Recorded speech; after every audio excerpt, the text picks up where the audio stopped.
many people misses their boats of living a happy life after a catastrophic incident that happened to them?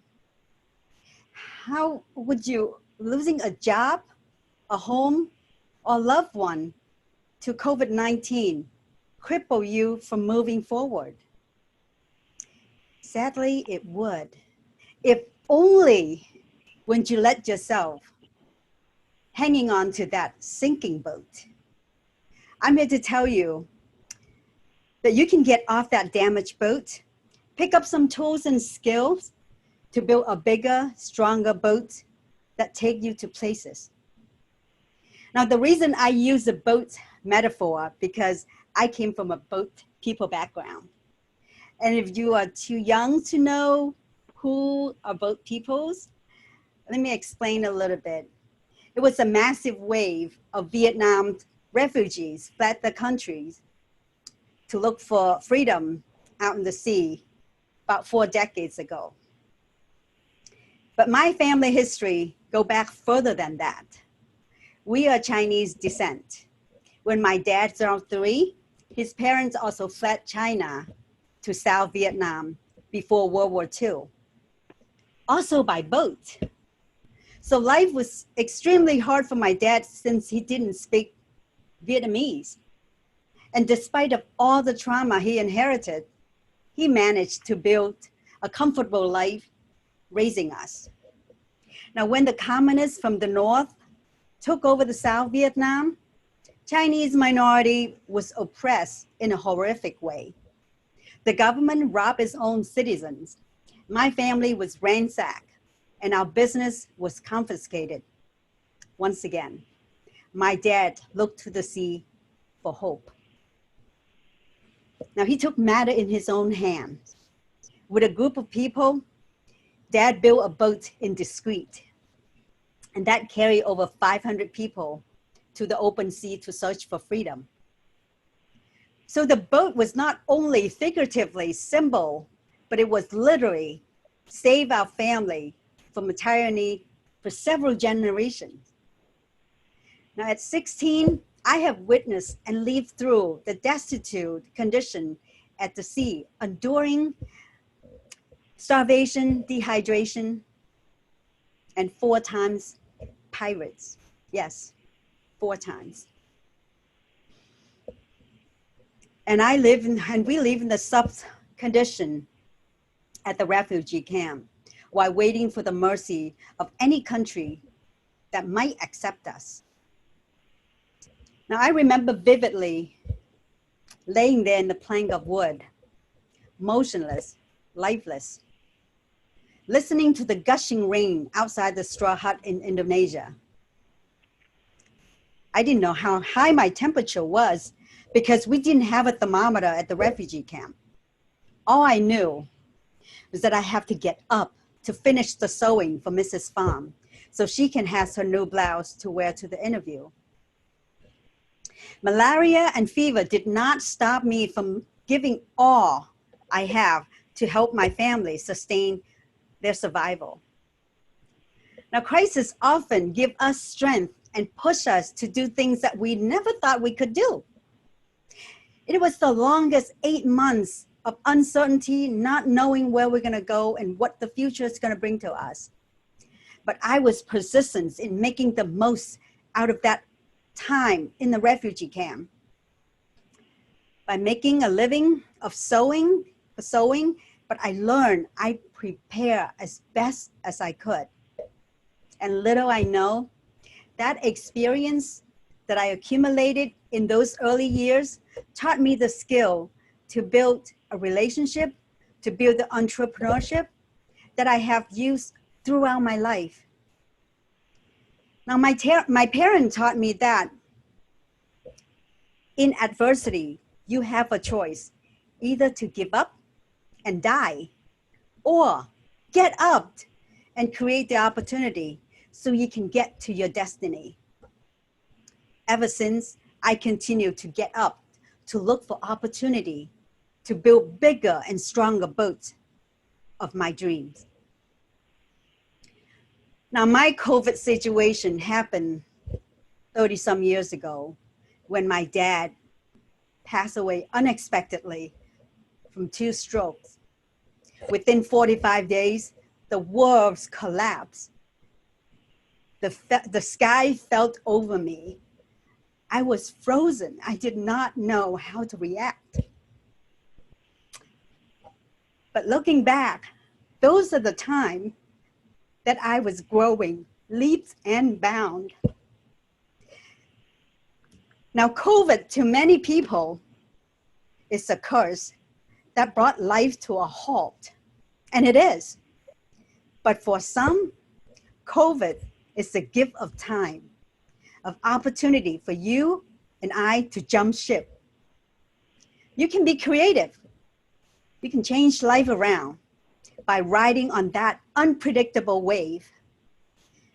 Let me give you an example how you can work in order to move forward. Number 1, never stop learning. Get your tools and continue to learn.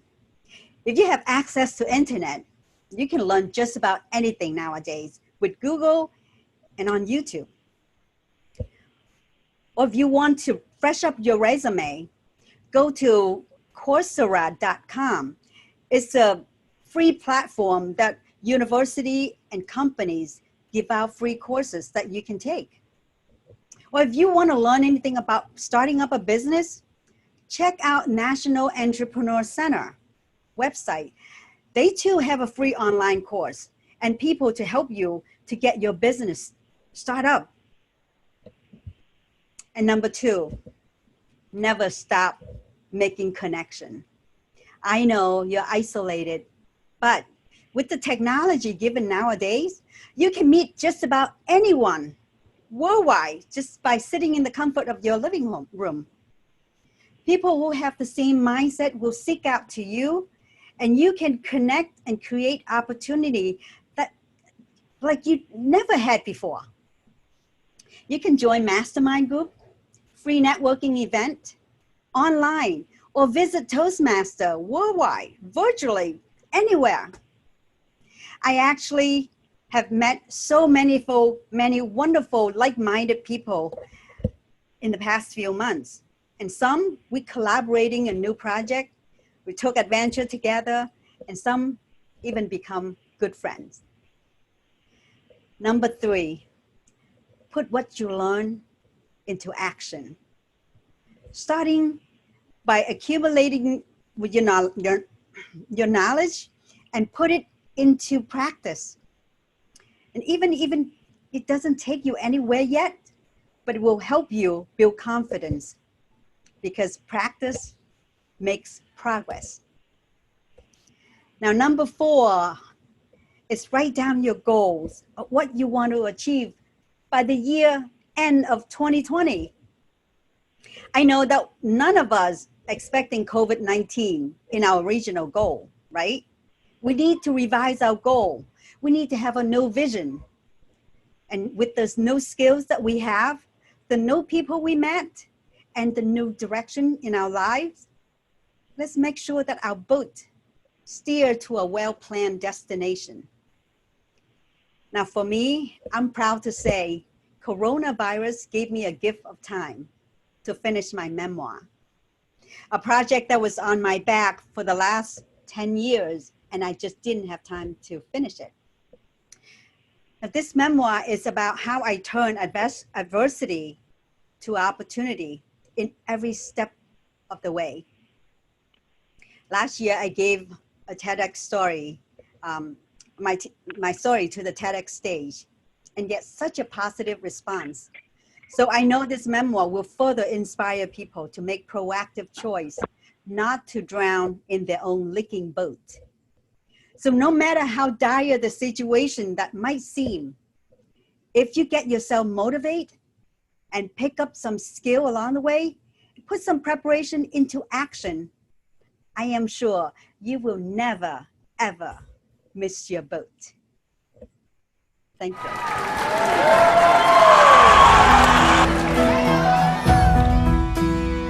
Do you have a favorite quote? I've got more than one, but since I just finished writing my book, I am gonna tell you the quote that it motivated me to write my book, and it's from Maya Angelou. I'm sorry. There's no greater agony than bearing an inside story, um, than bearing an untold story inside you. So if you have a story, you must tell, because it's such a burden to just keep it. And it's such a nice release when the story is out. You are free, like a bird. Yes, absolutely. Yeah, no, I've been hearing that a lot from many mentors, my own. So that's great. And how about 3 words to describe yourself? Passionate, warm, and considerate. Excellent. Thank you. And I understand you are just now publishing your memoir, I Did Not Miss the Boat, and that's coming later this summer? Hopefully in August. Hopefully soon. Maybe a few more weeks. Oh, I that's am, great. yeah, I am super excited and nervous at the same time. Okay. And tell us, is there something in particular that that you'd like to share about your upcoming book? Well, I would love people to go into my website, leetran.com, and opt in to keep update. And I will invite people to do a Zoom book launch party. And when they're at my website, they can listen a little more in depth on my story on the TEDx I have recorded on my website. So just so they get to know a little more about me. 10 minutes is like barely anything to touch the surface of what I have to say. So yeah, just make a connection. I love to connect with people. I'm very, like I said, I'm a people person. I love building bridges, and I love connecting with people. And it's a joy to get to know the diversity and know more people outside of my culture, even though I'm here for 40 years now, and I'm just still like feel like I'm learning every day. And it's so good in a way that coronavirus kind of give us the opportunity to reach beyond our circle in the local, that we have to make an effort to reach out to a broader community overseas. Like I've been to Toastmaster in a couple places overseas, and that was really interesting. So it's a great opportunity everywhere. Excellent. Thank you so much, and looking forward to your book being published soon. Thank you.